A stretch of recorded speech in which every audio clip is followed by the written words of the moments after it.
off limits, man. Whoa. Okay, calm down.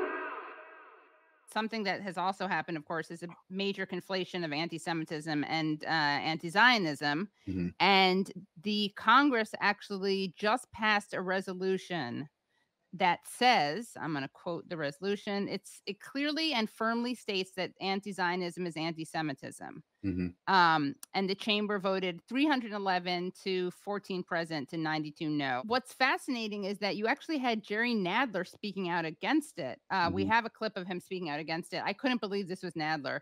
But of course, spoiler alert, he's so on principle that he didn't even vote against it. He voted present. But let's take a look at this. More problematically, the resolution suggests that all anti-Zionism, it states that all anti-Zionism is anti-Semitism. That is either intellectually disingenuous or just factually wrong. And it unfairly implicates many of my Orthodox former constituents in Brooklyn, many of whose families rose from the ashes of the Holocaust. While most anti-Semitism is indeed anti-Semitic, the authors, if they were at all familiar with Jewish history and culture, should know about Jewish anti-Zionism that was and is expressly not anti-Semitic. This resolution ignores the fact that even today, certain Orthodox Hasidic Jewish communities, the Satmar in New York and others, as well as adherents of the pre-state Jewish labor movement, have held views that are at odds with the modern Zionist conception. According to the Jewish Encyclopedia, quote, the anti-Zionist worldview of the ultra-Orthodox groups, like the Satmar Hasidim, perceives Zionism and the establishment of the State of Israel as an anti-Messianic act. That is to say that these ultra-Orthodox Hasidic Jews believe that only the Messiah can bring about the true Israel. And I assure you, the Satmar Hasidic Jews are certainly not anti-Semitic. I should also note that there are those who try to smear even progressive pro-Israel supporters with the inappropriate label of Israel hater or anti-Zionist. Under this resolution, those who love Israel deeply but criticize some of its policy approaches could be considered anti-Zionist. That could make every democratic Jewish member of this body, because they all criticize the recent Israeli judicial reform package, de facto anti-Semites. Might that be the author's intention? Of course, he doesn't talk about non-Jewish critics of Zionism, but he's trying to, cover himself. Right, yeah. But I mean, he raises a very good point. Now, I've pointed out that the first anti-Zionists were not Palestinians or Arabs, but they were European Jews. And the most vocal Jewish anti-Zionists were religious Orthodox Jews who held as a matter of religious principle that a return to Zion could only come as a result of divine agency. And for human agency to try to achieve that goal was blasphemy. And that is exactly what some of Congressman Nadler's constituents believe. They're not, they're not just Jewish. They're Orthodox religious Jews, but under American law now, they are anti-Semites. And as you point out, because I've read a bunch of your writing, but you point out that not only did you have Jewish anti-Zionists, but you had a lot of anti-Semitic, self-loathing Jews who were Zionists themselves. You have Jewish anti-Zionists, and then you have anti-Semitic Zionists. Right.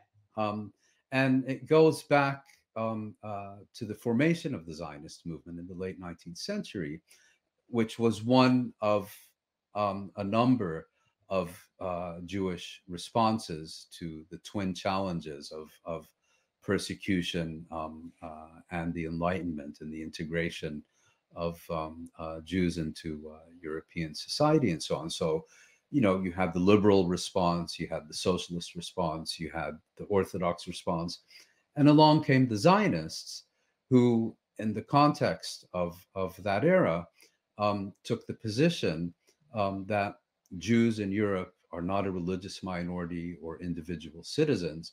They are a nation and a people in the modern political sense of the term, and therefore, like other peoples, should establish a nation state. And they ended up proposing to establish that nation state in Palestine. What does that mean? Well, non-European Jews didn't figure prominently in Zionist thought or in the Zionist project in those days. So what it meant is you want to basically remove the Jews from Europe and relocate them to Palestine. This was not only an objective for the Zionists, but it's also one that appealed very much to Europe's anti-Semites. So you had a convergence of interests.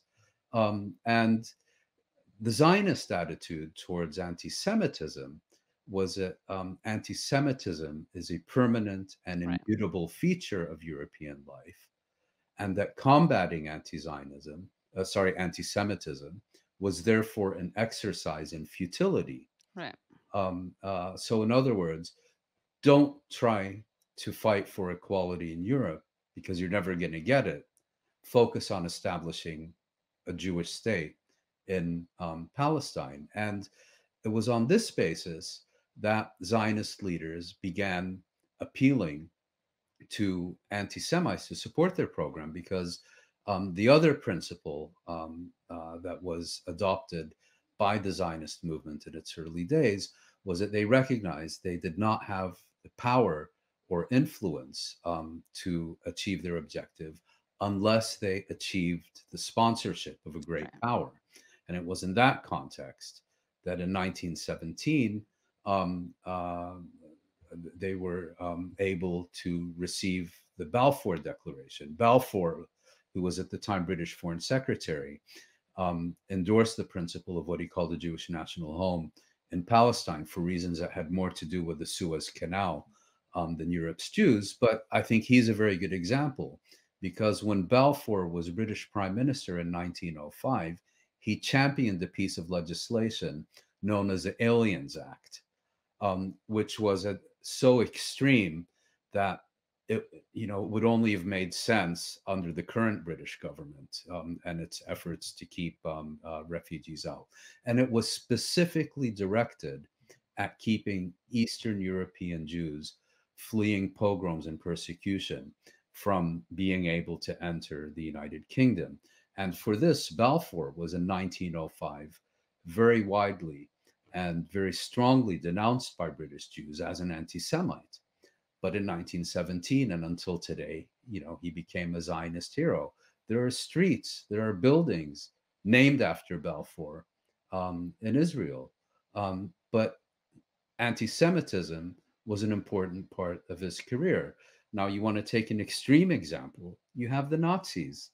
When Hitler first came to power, Jewish organizations spearheaded what was known as the anti-Nazi boycott. And they believed, that if they could impose significant economic costs on the Nazi regime in Germany, it would be weakened. It was kind of, let's say, a Jewish BDS against the Nazis. Well, what happened?